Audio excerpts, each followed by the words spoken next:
Di dunia yang terbelah oleh kasta, di mana sampah adalah dosa, dan mereka yang dianggap kotor dibuang ke jurang kematian. Rudo, seorang pemuda dari kaum terbuang, hidup dalam bayang-bayang kebencian dan penghakiman.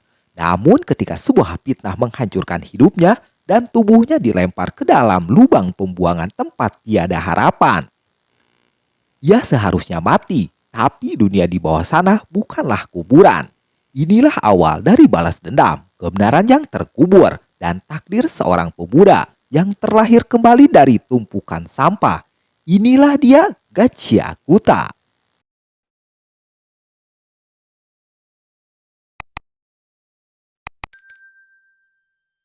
Film diawali memperlihatkan di pusat kota terlihat seorang putri yang sedih karena bonekanya robek. Kata orang tuanya karena orkai dia bilang nanti beli lagi aja yang baru. Dan boneka itu pun dibuang ke tempat sampah. Di bawah tempat sampah itu memperlihatkan aktivitas pekerja yang lagi beresin sampah itu. Dan inilah dia jagoan kita, si Rudo. Dia mengintai barang buangan dari orang kota yang masih pada bagus itu. Dia langsung aja operasi ke dalam sana. Terlihat ada penjaga yang sadar kalau di dalam seperti ada suara. Pas dilihat, benar aja Rudo lagi memilah-milih itu rongsokan. Pada saat itulah si penjaga langsung menodong itu senjata kepada Rudo dan juga memberitahu kawannya lewat sirine yang dia pencet. Tak lama kawannya datang. Si Rudo pun bereaksi dengan melempar sampah itu kepada si penjaga. Rudo langsung bergegas kabur dari sana. Karena pintunya keburu tertutup, para penjaga itu pun langsung menembaki si Rudo. Makin banyaknya penjaga, Rudo berusaha kabur dari sana dengan berlari dan menggocek itu tembakan. Karena tembakannya terlalu banyak, Rudo terkena tembakan di tangannya. Alhamdulillah, si Rudo lolos dari penjagaan dengan ngumpet. Setelah dikira aman, Rudo pun keluar dari tempat sampah itu. Singkat waktu di pusat kota terlihat beberapa orang yang lagi nonton si pemain musik dengan merdunya. Sedangkan orang tuanya ngerumpiin orang yang semalam yang menjarah ke tempat sampah. Dan mereka mengira kalau yang semalam itu orang seperti ada di dekat pohon itu. Yaitu orang seperti orang menengah ke bawah lah. Orang itu pun merasa kesinggung juga dan dia langsung pergi dari sana. Nah, jadi orang itu adalah yang merawat si Rudo dari kecil. Dia pergi ke kampungnya yang bersebelahan dengan pusat kota. Di kampung juga lagi ngobrolin tentang tempat sampah semalam.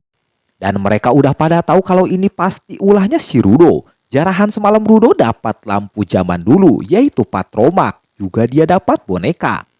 Tak lama datang cewek yang bernama Ciwa. Ciwa memarahi si Rudo yang masih berani ngalekdut ke kota. Kalau ditangkap mah udah dah itu si Rudo. Rudo menjawab dia mengambil itu barang karena masih pada bagus. Lihat aja ini lampu patromak masih bagus bingit. Mayan kan buat nambah-nambah penghasilan. Tak berselang lama 3 jamet datang dan menyindir si Rudo karena Rudo ini bau sampah. Dengan tidak sopannya itu patromak dia tajong gitu dong. Dia terus-menerus ngeledek si Rudo. Rudo cuma berdiam saja. Tapi setelah dia mendengar mereka ngomongin bapaknya pembunuh, dia sedikit ada pergerakan.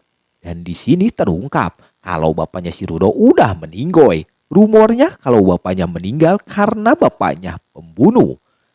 Di sini Rudo terlihat marah dan cuman ngegos aja. Tapi Ciwa berbeda dengan si Jamet. Dia masih care sama si Rudo dan dia percaya kalau Rudo beda sama bapaknya. Di saat yang sama Ciwa melihat boneka lucu. Dengan rasa deg-degan Rudo bilang itu boneka untuk Ciwa. Belum sempat ngasih itu boneka, ibunya Ciwa datang manten dan menyuruh Ciwa untuk pulang. Alhasil boneka itu pun belum Ciwa bawa. Ibunya Ciwa meminta untuk jangan main sama si Rudo. Setelahnya Rudo pulang ke rumahnya dan ya Regto namanya yang mengurus si Rudo ini. Regto ngeledek Rudo yang tadi mau ngasih boneka kepada si Ciwa. Pas itu juga Regto meminta Rudo menceritakan ngalekdut semalam. Regto menceramahi si Rudo untuk jangan ngelekdut. Menurutnya, dia aja yang ngelekdut. Karena Regto tahu itu membahayakan, apalagi semalam ketahuan. Lagi serius-seriusnya Regto malah ngeledek lagi tentang si Ciwa tadi. Dengan bersamaan itu, Regto melihat luka di lengannya Rudo. Sembari ngobatin Regto meminta Rudo untuk tidak lagi ngelekdut. Jadi bapaknya Rudo itu meninggoy karena dilempar ke lubang neraka. Terungkap dia memakai sarung tangan karena tangannya Rudo sedari kecil tangannya hitam. Tidak cuma hitam aja tangannya itu terkadang sakit. Ditambah orang-orang yang melihatnya kayak jijik begitu. Pada saat itulah Rekto yang ngasih sarung tangannya. Atas sarung tangan itu lengannya nggak sakit lagi. Jadi menurutnya dia banyak berhutang budi sama si Rekto. Rekto masih terus-menerus ngomongin si Ciwa untuk Rudo supaya jadian. Takutnya aja Ciwa sama orang lain manten gitu. Selagi bercanda di dalam rumah, terlihat di luar rumah Rekto dan Rudo ada seorang misterius terlihat lagi mengintai begitu. Keesokan paginya Rudo keluar rumah sembari membawa boneka itu. Dia berjalan ke tempat lubang neraka. Juga sekalian melihat orang yang dibuang ke lubang neraka itu. Tak berselang lama Ciwa datang. Awalnya mereka ngobrolin tentang lubang neraka. Yang mana terlihat si Ciwa ini takut kalau si Rudo ini masuk ke lubang neraka itu karena ulah ngalek duit. Karena Ciwa sayang Rudo, Rudo pun salting mendengarnya. Tidak cuma Rudo, Ciwa juga salting kayaknya, merah begitu mukanya. Walaupun gak seromantis di film drakor, tapi Rudo dengan gentlenya ngasihin bonekanya itu kepada si Ciwa. Ciwa senang dan akan menjaganya itu boneka. Mendengar itu Rudo sangat kesenangan begitu. Dengan rasa hati yang senang dan gembira dia pulang untuk ngasih tahu Rekto kalau dirinya udah ngasih bonekanya itu. Karena terlalu senang, Rudo menabrak orang yang di kota kayaknya. Sesampainya di rumah, Rudo kaget melihat Rekto yang lagi dibunuh. Dia pun memberanikan diri untuk menghentikan itu. Tapi apalah daya, dia terlempar. Dan penjahat itu pun pergi dari sana. Rekto yang sekarat dia bilang kepada Rudo untuk cepat pergi dari sini. Rekto meminta juga untuk merubah desa ini biar makin bagus. Tak berselang lama tembakan mengenai Rudo dan Rudo pun dianggap pembunuhnya oleh yang nangkap itu. Walaupun Rudo bersikeras bukan dia pelakunya, apalah daya para yang nangkap ini nggak percaya perkataan dari Rudo ini. Rudo pun disiapkan untuk masuk ke lubang neraka atas perlakuannya itu. Ya memang itu salah tangkap. Rudo untuk terakhir kalinya dia meminta tolong untuk percaya pada dirinya kalau ulah itu bukan dirinya. Rudo berteriak kepada Ciwa kalau bukan dirinya yang membunuh Rekto. Akan tetapi Ciwa dengan kecewanya dia nggak bisa dengerin itu dan juga melepas bonekanya sembari pergi dari sana.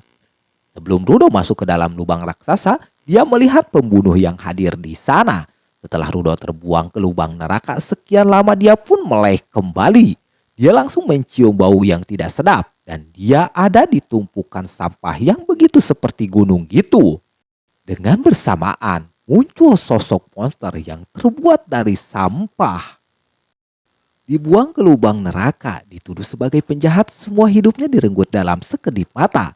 Tapi apakah Rudo menyerah? Tidak. Di dalam dunia sampah itu, di tempat yang seharusnya jadi makam, api balas dendamnya bangkit.